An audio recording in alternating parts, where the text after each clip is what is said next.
പവിത്രതകളേറെ നിറഞ്ഞ വിശുദ്ധമായ ദുൽഹിജ്ജ മാസം. ആ ദുൽഹിജ്ജ മാസത്തിൻ്റെ 4-ാമത്തെ ദിനത്തിലാണ് ഞാനും നിങ്ങളും ഉള്ളത്. അപ്പോൾ ഇന്നും ഇനിയുള്ള ദിവസങ്ങളിലും നമ്മൾ ഇൻഷാ അല്ലാഹ് നമ്മുടെ ഈമാൻ ഒന്ന് ഉറപ്പിക്കാനുള്ള പരിശ്രമത്തിലായിരിക്കണം. ഈമാൻ ഇല്ലെങ്കിൽ, നമുക്ക് വിശ്വാസമില്ലെങ്കിൽ എല്ലാം പോയി. അപ്പോൾ ഈമാനുള്ള നല്ല ഒരു ജീവിതം, മരിക്കുന്ന സമയത്ത് മുസ്ലിമായി മരിക്കണം. നമ്മളൊക്കെ മുസ്ലിമാണല്ലോ, മുസ്ലിമായി ജീവിക്കുന്നവരാണല്ലോ.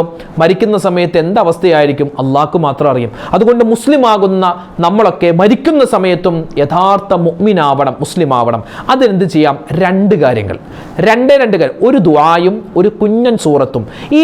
ഒരു ദുആയും ഈ സൂറത്തും എങ്ങനെയാണ് ഓതേണ്ടത്, എപ്പോഴാണ് ഓതേണ്ടത്, അതിൻ്റെയൊക്കെ അർത്ഥം എന്താണ്, ശ്രേഷ്ഠത എന്താണെന്ന് വിശദമായി ഇന്നത്തെ ക്ലാസ്സിൽ പഠിക്കുന്നതോടൊപ്പം തന്നെ ഈ ദുൽഹിജ്ജ മാസത്തിൻ്റെ 4-ാമത്തെ ദിവസമായ ഇനിയുള്ള ദിവസങ്ങളിൽ നമ്മൾ പ്രത്യേകം ശ്രദ്ധിച്ചിരിക്കേണ്ട, പ്രത്യേകിച്ച് ഉമ്മമാരൊക്കെ പ്രത്യേകം മനസ്സിലാക്കി വെക്കേണ്ട ഒരു കൂട്ടം കാര്യങ്ങൾ കൂടി ഇന്നത്തെ ക്ലാസ് നമുക്കൊന്ന് കേട്ടാലോ? അല്ലാഹു തആല നമ്മൾ ചെയ്യുന്ന അമലുകൾ സ്വീകരിക്കട്ടെ. ആമീൻ. അസ്സലാമു അലൈക്കും വറഹ്മത്തുള്ളാഹി തആല വബറകാതുഹു. ബിസ്മില്ലാ വൽഹംദുലില്ലാ വസ്സലാത്തു വസ്സലാമു അലാ റസൂലില്ലാ. സ്നേഹ ബഹുമാന ആദരവുകൾ നിറഞ്ഞ സത്യവിശ്വാസികളെ, ഉമ്മമാരെ, ഉപ്പമാരെ, അള്ളാഹു റബ്ബുൽ ഇസ്സത്ത് നമുക്കെല്ലാവർക്കും അള്ളാഹു നമുക്ക് തന്നിട്ടുള്ള നിഅമത്തുകൾ നിലനിർത്തി തരുമാറാവട്ടെ. അള്ളാഹുവിൻ്റെ നിഅമത്തുകൾ നമുക്ക് അധികരിപ്പിച്ച് തരുകയും അള്ളാഹു തന്നിട്ടുള്ള അനുഗ്രഹങ്ങൾക്ക് നല്ല രൂപത്തിൽ ശുക്ർ പറയുന്ന, നന്ദി രേഖപ്പെടുത്തുന്ന നല്ല അടിമകളിൽ അള്ളാഹു നമ്മളെ ഉൾപ്പെടുത്തി അനുഗ്രഹിക്കുമാറാവട്ടെ. നമ്മുടെ പ്രയാസങ്ങളും പ്രശ്നങ്ങളും സങ്കടങ്ങളും ദുഃഖങ്ങളും അള്ളാഹു അറിയുന്നവനാണ്. അവൻ മാറ്റി എല്ലാവിധ ഖൈറും ബറക്കത്തും ജീവിതത്തിൽ നൽകട്ടെ. ആമീൻ യാ റബ്ബൽ ആലമീൻ. വിശുദ്ധമായ ദുൽഹിജ്ജ മാസം, ആ ദുൽഹിജ്ജ മാസത്തിൻ്റെ 4-ാമത്തെ ദിനത്തിലാണ് നമ്മളെല്ലാവരും ഉള്ളത്. അൽഹംദുലില്ലാ, അല്ലാഹു തആല ഖബൂൽ ചെയ്യട്ടെ. മാത്രമല്ല, ദുൽഹിജ്ജ മാസത്തിൻ്റെ ആദ്യത്തെ തിങ്കളാഴ്ച രാവ് ഇന്നത്തെ മഗ്‌രിബോടുകൂടി വരികയാണ്. നാളെ തിങ്കളാഴ്ച പകലാണ്. ഹാജിമാരെല്ലാം അൽഹംദുലില്ലാ അവരൊക്കെ പരിശുദ്ധമായ ഹറമിലേക്ക് ഒഴുകിക്കൊണ്ടിരിക്കുന്നു, ഹറമിലേക്ക് അടുത്തെടുത്തുകൊണ്ടിരിക്കുന്നു. കാരണം ഇനി വരുന്ന ദിവസം തന്നെ ഏകദേശം ബുധനാഴ്ചയോടെ അവരുടെ ഹജ്ജിൻ്റെ കർമ്മങ്ങൾ, ഹജ്ജിൻ്റെ അമലുകൾ അവിടെ ആരംഭിക്കുകയാണ്. മിനയിലേക്ക് ഹാജിമാർ പോകുന്ന സുന്ദരമായ പുണ്യമായ അമലുകളൊക്കെ ഈ വരുന്ന ബുധനാഴ്ചയോടുകൂടി അവിടെ തുടങ്ങുകയാണ്. അപ്പോൾ എല്ലാ ഹാജിമാരും, മദീനയിലുള്ള ഹാജിമാർ, അതുപോലെ തന്നെ മറ്റ് സിയാറത്തുകൾ കാര്യങ്ങൾക്കൊക്കെ വേണ്ടി പോയിട്ടുള്ള ഹാജിമാരൊക്കെ അവരൊക്കെ മക്കയിലേക്ക് വന്നുകൊണ്ടിരിക്കുന്നു. മക്കയിൽ നല്ല ചൂടാണ്. ഏകദേശം 50 ഡിഗ്രിക്ക് മുകളിലാണ് നല്ല ചൂട്. നമ്മുടെ നാടുകളിൽ ഇപ്പോൾ എന്താ പറയുക, നല്ല മഴയാണ്. പല സ്ഥലങ്ങളിലും മഴയുമായി ബന്ധപ്പെട്ട് ഒരുപാട് പ്രശ്നത്തിലാണ്, പ്രയാസത്തിലാണ്. വെള്ളം കയറി പല പള്ളികളും പല വീടുകളും പല സ്ഥലങ്ങളും മണ്ണിടിച്ചില്ല. അങ്ങനെ ഒരുപാട് പ്രശ്നങ്ങളാണ്. അല്ലാഹു റബ്ബുൽ ഇസ്സത്ത് എല്ലാവിധത്തിലുള്ള പ്രകൃതി ദുരന്തങ്ങളെ തൊട്ടും നമ്മളെ കാത്തുരക്ഷിക്കുമാറാവട്ടെ. ഹാജിമാരെ സംബന്ധിച്ചിടത്തോളം അവർക്ക് ഈ പ്രാവശ്യം ഒരു ബുദ്ധിമുട്ടും പ്രയാസം, ഹജ്ജ് എന്ന് പറഞ്ഞാൽ അതൊരു മശക്കത്താണ്, ഒരു ബുദ്ധിമുട്ടാണ്. അല്ലാഹു തആല മറ്റ് പ്രതിസന്ധികളൊന്നുമില്ലാതെ നല്ല രൂപത്തിൽ ഹജ്ജ് ചെയ്യാൻ മുഴുവൻ ഹാജിമാർക്കും ഹജ്ജുമ്മമാർക്കും അല്ലാഹു തൗഫീക്ക് തരട്ടെ, കൊടുക്കട്ടെ. ആമീൻ യാ റബ്ബൽ ആലമീൻ. പ്രിയമുള്ള മുഅ്മിനീങ്ങളെ, ഹജ്ജിൻ്റെ യഥാർത്ഥ ലക്ഷ്യം എന്താണ്? ഈമാൻ ഉറക്കുക എന്നതാണ്, അല്ലേ? ഹജ്ജ് എന്ന് പറഞ്ഞാൽ ഒരുപാട് ലക്ഷ്യങ്ങളുണ്ട്. അള്ളാഹുവിൻ്റെ പൊരുത്തം, അതുപോലെ തന്നെ നമ്മുടെ പാപങ്ങൾ പൊറുക്കപ്പെടുക, സ്വർഗത്തിൽ പദവികൾ കിട്ടുക. അതോടൊപ്പം തന്നെ ഇതൊക്കെ കിട്ടണമെങ്കിൽ എന്ത് വേണം? ഈമാൻ ഉണ്ടാവണം, ഈമാൻ ഉറക്കണം. അപ്പോൾ ഹജ്ജ് ചെയ്ത ഒരു മനുഷ്യനെ സംബന്ധിച്ചിടത്തോളം അവൻ്റെ ഹജ്ജ് യഥാർത്ഥ ഹജ്ജാണെങ്കിൽ അവനിക്ക് കിട്ടുന്ന ഏറ്റവും വലിയ ഒരു സമ്പത്ത് എന്ന് പറഞ്ഞാൽ ഈമാനികമായ ആവേശമുണ്ടാകും, ഈമാൻ ഉറക്കും, ഈമാനോടുകൂടിയുള്ള മരണം, നല്ല മരണം കിട്ടുമെന്നാണ്. അൽഹംദുലില്ലാ, അല്ലാഹു ആ സൗഭാഗ്യം നമുക്കും തരട്ടെ. ആമീൻ. പക്ഷെ നമ്മളൊക്കെ ഈ വർഷം ഹജ്ജിന് പോയിട്ടില്ല. വരുന്ന വർഷമൊക്കെ നമ്മൾ ഹജ്ജ് ചെയ്യുമോ ഇല്ലയോ, നമ്മളിൽ ആരുണ്ടാകും എന്ന് നമുക്ക് ഉറപ്പില്ല. അപ്പം അതുകൊണ്ട് ഇൻഷാ അല്ലാ എൻ്റെ ഉമ്മമാർക്കും ഉപ്പമാർക്കും ഇന്നത്തെ ക്ലാസ്സിൽ ഒരു ദുആ പഠിപ്പിച്ചു തരാം. നമുക്ക് നല്ല ഈമാൻ വേണം. ഞാനിപ്പോൾ പള്ളിയിൽ ഇരിക്കുമ്പോഴും അതുപോലെ തന്നെ ഈ കല്യാണത്തിന് പോകുമ്പോൾ അതുപോലെ എന്തെങ്കിലുമൊക്കെ പരിപാടികൾക്കൊക്കെ പോകുമ്പോൾ പല ആളുകളെയും കാണാറുണ്ട്, പല ഉമ്മമാരും പല ഉപ്പമാരും ഒക്കെ കാണാറുണ്ട്. അവരിങ്ങനെ ദ്വാരക്കണേ എന്നൊക്കെ പറയുമ്പോൾ ബഹുഭൂരിപക്ഷം ആളുകളും പറയുന്ന ഒരൊറ്റ കാര്യമാണ്. അവർക്ക് കടങ്ങളുണ്ട്, പ്രശ്നങ്ങളുണ്ട്, പ്രയാസങ്ങളുണ്ട്. പക്ഷെ അവർ പറയുന്നത് ആഖിബത്ത് നന്നാവാൻ ദ്വാരക്കണേ എന്ന് ഒരൊറ്റ വാക്കാണ്. ആഖിബത്ത് നന്നാവാൻ ദ്വാരക, അതായത് മരിക്കുന്ന സമയത്ത് കെലിമ ചൊല്ലിയുള്ള മരണം, നല്ല മരണം, അത് കിട്ടാൻ ഉസ്താദ് ദ്വാരക്കണേ എന്ന്. അപ്പോൾ അവർക്കൊക്കെ എത്രയോ കാര്യങ്ങൾ പറയാം, അവരുടെ സമ്പത്തിൻ്റെ കാര്യം അതും ഇതൊക്കെ പറയാം. പക്ഷേ അവരൊക്കെ പറയുന്ന ഒരു കാര്യം എന്താണ്? ബഹുഭൂരിപക്ഷം ആളുകളും പറയുന്നത് ആഖിബത്ത് നന്നാവാൻ നിങ്ങൾ ദ്വാരക്കണേ. അല്ലാഹു തആല എൻ്റെയും എൻ്റെ കുടുംബത്തിൻ്റെയും നിങ്ങളുടെയും നിങ്ങളുടെ കുടുംബത്തിൻ്റെയും നമ്മുടെ എല്ലാവരുടെയും ആഖിബത്ത്, അവസാനം എപ്പോഴാണ് മരിക്കുന്നതെന്നറിയില്ല. അല്ലേ? എപ്പോഴാണ് മരിക്കുന്നത്? ഏത് ഇപ്പോൾ ഈ അടുത്ത് ഇപ്പോൾ എനിക്കറിയാവുന്ന ഒരു സുഹൃത്ത്, അദ്ദേഹം പറഞ്ഞൊരു അനുഭവം, അതായത് അദ്ദേഹം ലൈവായി കണ്ടുകൊണ്ടിരിക്കുന്നതാണ്. ഒരു സ്ഥലത്ത് മലബാർ ഭാഗത്താണ്, അവിടെ ഒരു വലിയൊരു ജംഗ്ഷൻ, അവിടെ ഇതുണ്ട്, ഈ സിഗ്നൽ ലൈറ്റ് ഉണ്ട്, സിഗ്നൽ ലൈറ്റ്. അപ്പോൾ ഒരാൾ, അയാളുടെ മുന്നിലൊരു കാറുണ്ട്. അപ്പോൾ നേരെ ഈ സിഗ്നലിൻ്റെ അവിടെ എത്തിയപ്പോൾ റെഡ് ലൈറ്റ് തെളിഞ്ഞു, അയാളുടെ കാറ് നിർത്തി. അപ്പോൾ ഇയാളുടെ കാറിൻ്റെ ഫ്രണ്ടിൽ വേറൊരു കാറുകാരനുണ്ട്. അപ്പോൾ റെഡ് കണ്ടപ്പോൾ അവിടെ സ്റ്റോപ്പ് ചെയ്തു. അപ്പോൾ ഏതാനും സെക്കൻഡുകൾ കഴിയുമ്പോൾ അവിടെ എന്ത് ചെയ്യും? ഗ്രീൻ ലൈറ്റ് തെളിയും, പച്ച ലൈറ്റ് തെളിയും. അപ്പോൾ നമുക്ക് വണ്ടി എടുത്ത് പോവാം. അപ്പോൾ പച്ച ലൈറ്റ് തെളിഞ്ഞിട്ടും ഈ ഫ്രണ്ടിലുള്ള ആൾ വണ്ടി എടുത്തു പോകുന്നില്ല. ഇയാൾ പുറകിൽ നിന്ന് ഒരുപാട് ഹോൺ അടിച്ചു, എന്നിട്ടും പോകുന്നില്ല, അങ്ങോട്ടും ഇങ്ങോട്ടും പോകാനും പറ്റുന്നില്ല.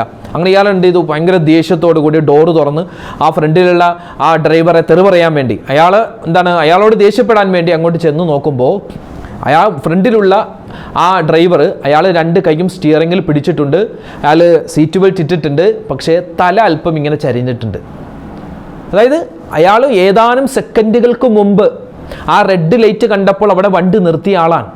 എന്നാൽ ഏതാനും സെക്കൻഡുകൾ കഴിയുമ്പോൾ ഗ്രീൻ ലൈറ്റ്, അല്ലെ, പച്ച ലൈറ്റ് തെളിയുന്നു വണ്ടി എടുക്കാൻ. ആ ഒരു സമയത്ത്, ആ ഒരു സെക്കൻഡുകൾ കൊണ്ട് അയാൾ മരണപ്പെട്ടു. ഇതാണ് അവസ്ഥ, മനുഷ്യൻ്റെയൊക്കെ അവസ്ഥ അതാണ്. ഏത് സമയത്തും മരണപ്പെടാം. എനിക്കോ നിങ്ങൾക്കൊന്നും ഒരു ഗ്യാരണ്ടി ഇല്ല. അടുത്ത നാളത്തെ ക്ലാസ് ഞാൻ പറയുമോ? എനിക്കൊരു ഗ്യാരണ്ടി ഇല്ല. എന്തിന് ഇന്നത്തെ വൈകുന്നേരത്തെ നമ്മുടെ ദിക്റിൻ്റെ മജ്‌ലിസിൽ ഞാൻ ഉണ്ടാവുമോ? നമുക്കറിയില്ല.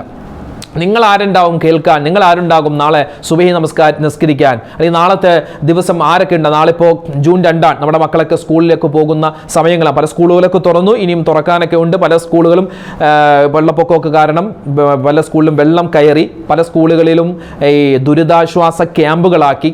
അങ്ങനെ 2 ആഴ്ച കഴിഞ്ഞ് അല്ലെങ്കിൽ 1 ആഴ്ച കഴിഞ്ഞൊക്കെ തുറക്കുന്ന പല സ്കൂളുകളുമുണ്ട്. എന്താവട്ടെ, അപ്പോൾ നമ്മുടെ മക്കളെ വിടാൻ, സ്കൂളിലേക്ക് ഒരുക്കി വിടാൻ ഞാനുണ്ടാകുമോ? നിങ്ങളുണ്ടാവുമോ?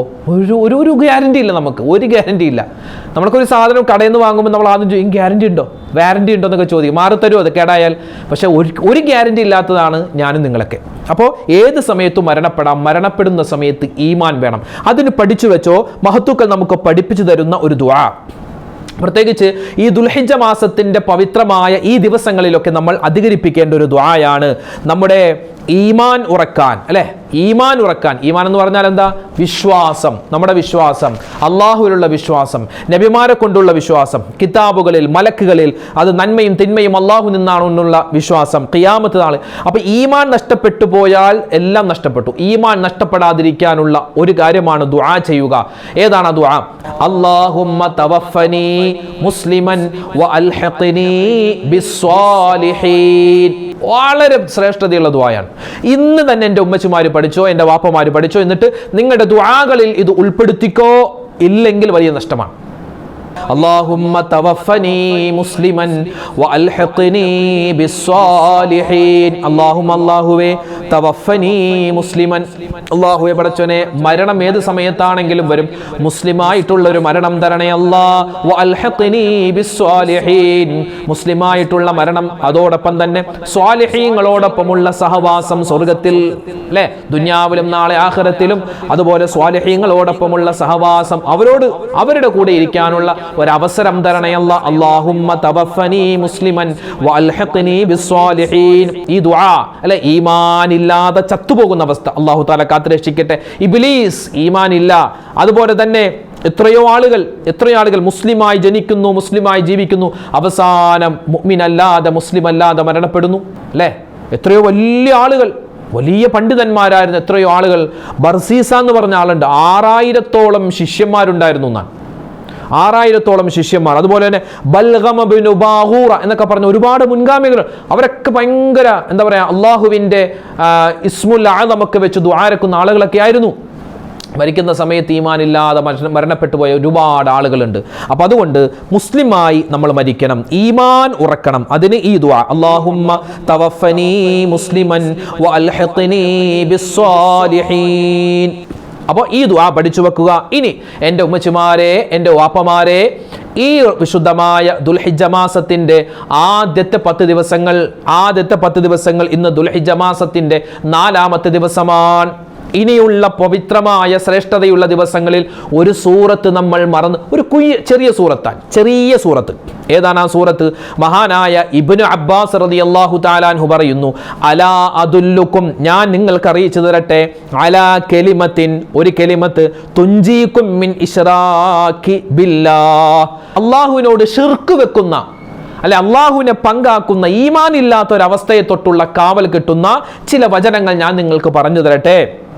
എന്നിട്ട് മഹാനവർകൾ പറഞ്ഞു കൊടുക്കുന്നു, തഖ്റഊന ഖുൽ യാ അയ്യുഹൽ കാഫിറൂൻ ഇൻദ മനാമികും, നിങ്ങൾ ഉറങ്ങുന്നതിന് മുമ്പ് ഖുൽ യാ അയ്യുഹൽ കാഫിറൂൻ എന്ന സൂറത്ത് ഓതിയിട്ട് കിടക്കണേ. നിങ്ങളുടെ ഈമാൻ അല്ലാഹു പാറ പോലെ ഉറപ്പിക്കുന്നതാണ്. ഈമാൻ ഉണ്ടെങ്കിൽ രക്ഷപ്പെട്ടു, ഈമാൻ ഉണ്ടെങ്കിൽ ദുന്യാവും കിട്ടി, ആഖിറവും കിട്ടി. അതുകൊണ്ട് എൻ്റെ ഉമ്മമാരെ, ഉപ്പമാരെ, നമ്മൾ ഏത് നിസ്കാരം നിസ്കരിച്ചാലും, അത് ഫർളാവട്ടെ സുന്നത്താവട്ടെ, പ്രത്യേകിച്ച് സുന്നത്ത് നിസ്കാരങ്ങളിലൊക്കെ നമ്മൾ ഫാത്തിഹ ഓതി കഴിഞ്ഞിട്ട് ആദ്യത്തെ റക്അത്തിൽ ഖുൽ യാ അയ്യുഹൽ കാഫിറൂൻ എന്ന സൂറത്തും രണ്ടാമത്തെ റക്അത്തിൽ ഖുൽ ഹുവല്ലാഹു അഹദ് എന്ന സൂറത്തും ഓതുന്നത് നിത്യമാക്കുക. അത് വളരെ ഒരുപാട് ഹദീസുകളിലും ഒരുപാട് മഹത്തുക്കളും അത് നമുക്ക് പഠിപ്പിച്ചിട്ടുണ്ട്. അതായത് നിസ്കാരങ്ങൾ, പ്രത്യേകിച്ച് സുന്നത്ത് നിസ്കാരങ്ങളിലൊക്കെ ഫാത്തിഹ ഓതി കഴിഞ്ഞാൽ ഒന്നാമത്തെ റക്അത്തിൽ ഖുൽ യാ അയ്യുഹൽ കാഫിറൂൻ എന്ന സൂറത്തും രണ്ടാമത്തെ റക്അത്തിൽ ഖുൽ ഹുവല്ലാഹു അഹദ് സൂറത്ത്, ഈ ദുൽഹിജ്ജ മാസത്തിന്റെ 1 മുതൽ 10 വരെയുള്ള ദിവസങ്ങളിലൊക്കെ ഓരോ ദിവസവും 200 വട്ടം ഓതണമെന്ന് മഹത്തുക്കൾ പഠിപ്പിച്ച സൂറത്താണ് സൂറത്തുൽ ഇഖ്ലാസ്, ഖുൽ ഹുവല്ലാഹു അഹദ് സൂറത്ത്. ഒരുപാട് നേട്ടമാണ്, നിരവധി നേട്ടങ്ങളാൽ അതുപോലെ നേട്ടമുള്ള ഒരു സൂറത്താണ് സൂറത്തുൽ കാഫിറൂൻ, അല്ലെ? ഈ സൂറത്ത് ഓതാൻ മടിയുള്ള ആളുകൾക്ക് നിഫാഖ് ഉണ്ടാകുമെന്നാണ്, കപട വിശ്വാസം ഉണ്ടാകും. അള്ളാഹു കാത്തുരക്ഷിക്കട്ടെ. അതുകൊണ്ട് സുന്നത്ത് നമുക്കറിയാം, ഓതിയാലോ ഇപ്പൊ തന്നെ. ബിസ്മില്ലാഹിർ റഹ്മാനിർ റഹീം. ഖുൽ യാ അയ്യുഹൽ കാഫിറൂൻ ലാ അഅ്ബുദു മാ തഅ്ബുദൂൻ വലാ അൻതും ആബിദൂന മാ അഅ്ബുദു വലാ അന ആബിദും മാ അബദ്തും വലാ അൻതും ആബിദൂന മാ അഅ്ബുദു ലക്കും ദീനുക്കും വലിയ ദീൻ. സൂറത്തുൽ കാഫിറൂൻ. ഈമാൻ ഉറക്കാൻ, നിഫാഖ് കപട വിശ്വാസത്തിൽ നിന്നുള്ള കാവൽ കിട്ടാൻ ഈ സൂറത്ത് മാത്രം. ഒരുപാട് ശ്രേഷ്ഠതയുണ്ട് ഈ സൂറത്തിന്റെ. ഹദീസുകളിൽ കാണാം, ഒരു റുബുഉൽ ഖുർആനാണ്, അതായത് 4 വട്ടം സൂറത്തുൽ കാഫിറൂൻ ഓതിയാൽ ഖുർആൻ മുഴുവനും ഖത്തം ഓതിയ പ്രതിഫലം അള്ളാഹു അവനിക്ക് കൊടുക്കുമെന്നാണ്. എന്താ ശ്രേഷ്ഠത! 4 വട്ടം സൂറത്തുൽ കാഫിറൂൻ ഓതിയാൽ ഒരു മനുഷ്യന് ഖുർആൻ മുഴുവനും ഓതിയതിന് തുല്യമായ പ്രതിഫലം കിട്ടുമെന്നാണ്. 3 വട്ടം സൂറത്തുൽ ഇഖ്ലാസ് ഓതിയാൽ, ഖുൽ ഹുവല്ലാഹു അഹദ് സൂറത്ത് ഓതിയാൽ അവനിക്കും കിട്ടും എന്ത്? ഖുർആൻ മുഴുവനും ഓതിയ പ്രതിഫലം. അതുകൊണ്ട് ഇങ്ങനെയുള്ള പ്രതിഫലങ്ങളൊക്കെ വാരി കോരി എടുക്കാൻ പറ്റുന്ന സുന്ദരമായ ദിനങ്ങളിലൂടെയാണ് ഞാനും നിങ്ങളും കടന്നു പോകുന്നത്. മാത്രമല്ല, ഈ സൂറത്ത് എത്രമാത്രം ഓതുന്നു അതിനനുസരിച്ച് പിശാച് നമ്മളിൽ നിന്നും അകന്നു പോകും, നമ്മുടെ ദുആക്ക് ഇജാബത്തുണ്ടാകും. ഇങ്ങനെ ഒരുപാട് ശ്രേഷ്ഠതകൾ ഈ സൂറത്ത് ഓതിയാൽ നമുക്ക് കിട്ടാനുണ്ട്. അപ്പൊ ഇൻഷാ അല്ലാഹ് 2 കാര്യം നമ്മൾ പഠിച്ചു. ഒന്നാമത്തേത്, അല്ലാഹുമ്മ തവഫനി മുസ്ലിമൻ വഅൽഹിഖ്നി ബിസ്സാലിഹീൻ എന്ന ദുആ എൻ്റെ ഉമ്മമാരെ ഇന്നു മുതൽ നിങ്ങളുടെ ദുആകളിൽ നിങ്ങൾ ഉൾപ്പെടുത്തണേ. രണ്ടാമതായി, ഖുൽ യാ അയ്യുഹൽ കാഫിറൂൻ എന്ന സൂറത്ത് നിങ്ങളുടെ നമസ്കാരങ്ങളിലും അല്ലാത്ത സമയത്തും, പ്രത്യേകിച്ച് ഉറങ്ങുന്ന സമയത്തൊക്കെ ഓതാൻ മറന്നു പോവരുതേ. ഇനി എൻ്റെ ഉമ്മമാർക്ക് പറഞ്ഞു തരട്ടെ, നമ്മളെല്ലാവരും ഉള്ളത് ദുൽഹിജ്ജ മാസത്തിലാണ്. ദുൽഹിജ്ജ മാസത്തിൻ്റെ 1-ാമത്തെ ദിവസം കഴിഞ്ഞു, 2 കഴിഞ്ഞു, 3 കഴിഞ്ഞു, 4-ാമത്തെ പകലിലാണ് ഞാനും നിങ്ങളും ഉള്ളത്. ഇനിയുള്ള ഏകദേശം 6 അല്ലെങ്കിൽ 5 ദിവസം ഉമ്മമാരെ ഒന്ന് ശ്രദ്ധിക്കണേ, ചില കാര്യങ്ങളുണ്ട്. ഒന്നാമതായി ശ്രദ്ധിക്കേണ്ടത്, വിശുദ്ധമായ ദുൽഹിജ്ജ മാസത്തിന്റെ എല്ലാ രാത്രിയിലും, പ്രത്യേകിച്ച് ഇശാ മഗ്‌രിബിന്റെ ഇടയിൽ സൂറത്തുൽ ഫജ്ർ നിങ്ങൾ ഓതാറുണ്ടാകും. നമ്മുടെ ദിക്റിന്റെ മജ്‌ലിസിൽ നമ്മൾ സൂറത്തുൽ ഫജ്ർ ഓതുന്നുണ്ട്. അപ്പോൾ സൂറത്തുൽ ഫജ്ർ മറന്നു പോവാതെ നമ്മൾ ഓതണേ. ഇനി ഉസ്താദെ, ഞങ്ങൾക്ക് മഗ്‌രിബിന്റെ ഇടയിൽ, ഇശാ മഗ്‌രിബിന്റെ ഇടയിൽ ഓതാൻ സമയം കിട്ടില്ല, അല്ലെങ്കിൽ രാത്രി ഓതാൻ പറ്റൂല, കുഴപ്പമില്ല, പകലാണെങ്കിലും ഒരു ദിവസം നിങ്ങൾ മുടങ്ങാതെ അത് ഓതണേ. രണ്ടാമത്തെ ഒരു കാര്യമുണ്ട്, എന്തെന്നറിയോ? ഇനിയുള്ള ദിവസങ്ങളിലുമൊക്കെ നമ്മുടെ വീടിൻ്റെ പരിസരത്തോ നമ്മുടെ പള്ളിപ്പറമ്പിലോ ഒക്കെയായി ഈ ഉദ്ഹിയ്യത്തിൻ്റെ മൃഗം, ആട്, പോത്ത്, പശു, കാള, എരുമ ഒക്കെ കെട്ടിയിട്ടുണ്ടാകും. അപ്പോൾ അതിനെ കാണുമ്പോൾ അല്ലെങ്കിൽ അതിൻ്റെ കരയുന്ന ശബ്ദം കേൾക്കുമ്പോൾ അല്ലാഹു അക്ബർ എന്ന് പറയൽ പ്രത്യേകം സുന്നത്താൻ.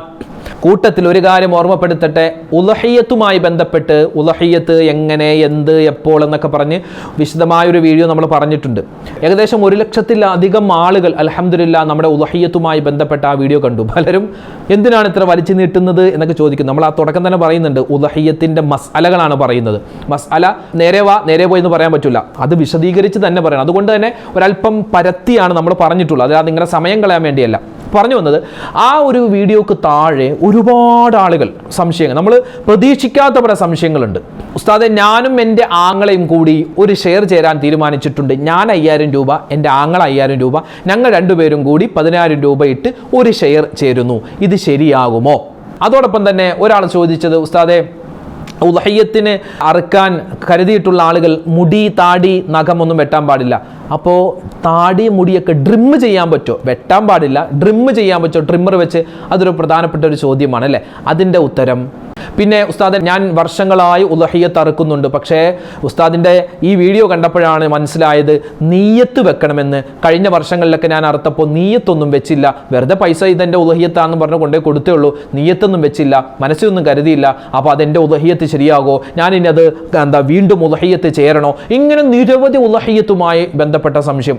ഉസ്താദെ, പല സ്ഥലത്തും ഉളഹിയത്ത് അറുക്കുന്നത് പോത്തിനെയാണല്ലോ, എന്നാൽ ചില സ്ഥലങ്ങളിൽ എരുമ, അതുപോലെ പശുവിനെയൊക്കെ ഉളഹിയത്ത് അറുക്കുന്നുണ്ട്, അത് ഉളഹിയത്താകോ, ശരിയാകോ? ഇങ്ങനെ നിരവധി സംശയങ്ങൾ പലർക്കുമുണ്ട്. അപ്പോൾ ഇത്തരത്തിൽ ഉളഹിയത്തുമായി ബന്ധപ്പെട്ട ഒരുപാട് സംശയങ്ങൾക്കുള്ള മറുപടി നമ്മൾ നാളെ തിങ്കളാഴ്ച, നാളത്തെ സുബഹിയുടെ മോർണിംഗ് നമ്മുടെ ക്ലാസ്സിൽ നമ്മൾ പറയുന്നുണ്ട്. അപ്പോൾ അത് എല്ലാവരും ഒന്ന് കേട്ട് നോക്കണം, അത് മറ്റുള്ളവർക്കൊന്ന് എത്തിച്ചു കൊടുക്കാൻ പ്രത്യേകം ശ്രദ്ധിക്കണം. അള്ളാഹു സ്വീകരിക്കട്ടെ. നമുക്ക് വിഷയത്തിലേക്ക് വരാം. അപ്പോൾ ദുൽഹിജ്ജ മാസത്തിൽ നമ്മൾ ഇനിയുള്ള ദിവസങ്ങളിലൊക്കെ ഈ ഉളഹിയത്തിൻ്റെ മൃഗങ്ങളെ കാണുമ്പോൾ, അതിൻ്റെ ശബ്ദം കേൾക്കുമ്പോൾ അല്ലാഹു അക്ബർ എന്ന് തക്ബീർ പറയൽ പ്രത്യേകം നമ്മൾ ശ്രദ്ധിക്കുക, അത് സുന്നത്താണ്. പിന്നെയോ, നോമ്പ് പിടിക്കുക അല്ലേ?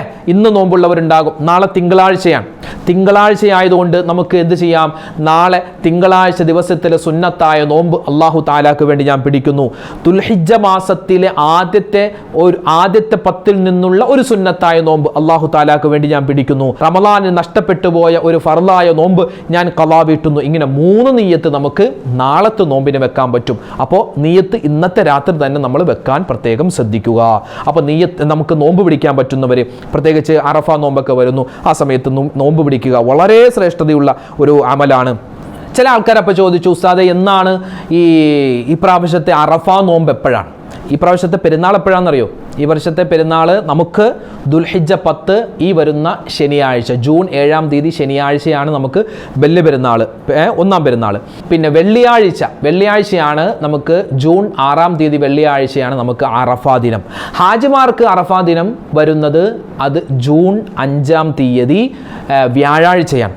അത് നമുക്ക് നിലാവ് കാണുന്നതുമായി ബന്ധപ്പെട്ട് അങ്ങനെ വ്യത്യാസം എല്ലാ വർഷവും വരാറുണ്ട്. ചില വർഷങ്ങളിൽ ഒന്നിച്ചു വരാറുണ്ട്. മിക്ക വർഷങ്ങളിലും പെരുന്നാൾ അവിടെ കഴിഞ്ഞായിരിക്കും നമുക്ക് വരിക, അവിടെ അറഫ കഴിഞ്ഞായിരിക്കും നമുക്ക് വരിക. അങ്ങനെ സ്വാഭാവികമാണ്, അതങ്ങനെ സംഭവിക്കും. അപ്പോൾ ഹാജിമാർക്ക് വ്യാഴാഴ്ചയും നമുക്ക് വെള്ളിയാഴ്ചയുമാണ് അറഫാ ദിനം വരുന്നത്. അപ്പോൾ ആ ദിവസങ്ങളിലൊക്കെ നമുക്ക് നോമ്പ് പിടിക്കാം. വ്യാഴാഴ്ച സുന്നത്തായ നോമ്പ് നമുക്കുണ്ട്, വ്യാഴാഴ്ച പിടിക്കാം. പിന്നെ നമ്മുടെ അറഫാ നോമ്പ് വരുന്നത് വെള്ളിയാഴ്ചയുമാണ്. നമ്മൾ ഈ ഒരു മാസങ്ങളിലും ഈ ദിവസങ്ങളിലൊക്കെ ഏത് നാട്ടിലാണോ ഉള്ളത്, അവിടുത്തെ ആ നാടിൻ്റെ രീതി അനുസരിച്ച് ആ നാട്ടിൽ നിലാവ് കാണുന്നതുമായി ബന്ധപ്പെട്ട ആ ഡേറ്റ് നമ്മൾ കൃത്യമാക്കിയാണ് നമ്മൾ അമൽ ചെയ്യേണ്ടത് കേട്ടോ. അപ്പോൾ ആ കാര്യമൊക്കെ ഒന്ന് വെറുതെ സൂചിപ്പിച്ചു എന്ന് മാത്രം. പിന്നെയോ, നമ്മൾ സ്വതക്ക കൊടുക്കുക അല്ലെ, പരമാവധി സ്വതക്ക കൊടുക്കുക, വിശുദ്ധമായ ദിക്റുകൾ പറയുക, സ്വലാത്തുകൾ പറയുക, ദുആകൾ അധികരിപ്പിക്കുക, ഉളഹിയത്ത് കർമ്മവുമായി ബന്ധപ്പെട്ട് സഹകരിക്കുക, സഹായിക്കുക. ഇങ്ങനെ ഒരുപാട് കാര്യങ്ങൾ ഇനി വരുന്ന ദിവസങ്ങളിലൊക്കെ നമ്മൾ ശ്രദ്ധിക്കണം. ഇനിയുള്ള ദിവസങ്ങളിലും നമ്മൾ ശ്രദ്ധിക്കുക. അല്ലാഹു റബ്ബുൽ ഇസ്സത്ത് ഈ ഒരു ദുൽഹിജ്ജ മാസത്തിൻ്റെ ആദ്യത്തെ 10 ദിവസങ്ങൾ വളരെ ശ്രേഷ്ഠതയുള്ള ദിവസങ്ങളാണ്. റമളാനിൻ്റെ ആ അവസാനത്തെ 10നോട് കിടപിടിക്കുന്ന, റമളാനിൻ്റെ അവസാനത്തെ 10 രാത്രികൾക്കാണ് ശ്രേഷ്ഠതയെങ്കിൽ ഈ ദുൽഹിജ്ജ മാസത്തിൻ്റെ ആദ്യത്തെ 10 ദിവസങ്ങളുടെ പകലുകൾക്കാണ് ശ്രേഷ്ഠത. അപ്പോൾ പകലും രാത്രിയൊക്കെ നമ്മൾ ഇൻഷാ അല്ലാഹ് പരമാവധി ഇബാദത്തിലായി കഴിഞ്ഞുകൂടുക. അല്ലാഹു തആല നമ്മൾ ചെയ്യുന്ന എല്ലാ സൽക്കർമ്മങ്ങളും പരിപൂർണമായി സ്വീകരിക്കുമാറാവട്ടെ. നമ്മുടെ ഹലാലായ മുറാദുകൾ അല്ലാഹു തആല ഹാസിലാക്കി തരുമാറാവട്ടെ. ഈ വർഷം ഹജ്ജ് ചെയ്യുന്ന മുഴുവൻ ഹാജിമാരുടെയും ഹജ്ജും ഉംറയും സിയാറത്തും അല്ലാഹു തആല മഖബൂലും മബ്റൂറുമായി ഖബൂൽ ചെയ്ത് അനുഗ്രഹിക്കുമാറാവട്ടെ. ആമീൻ യാ റബ്ബൽ ആലമീൻ. അസ്സലാമു അലൈക്കും വറഹ്മത്തുള്ളാഹി തആല വബറകാതുഹു.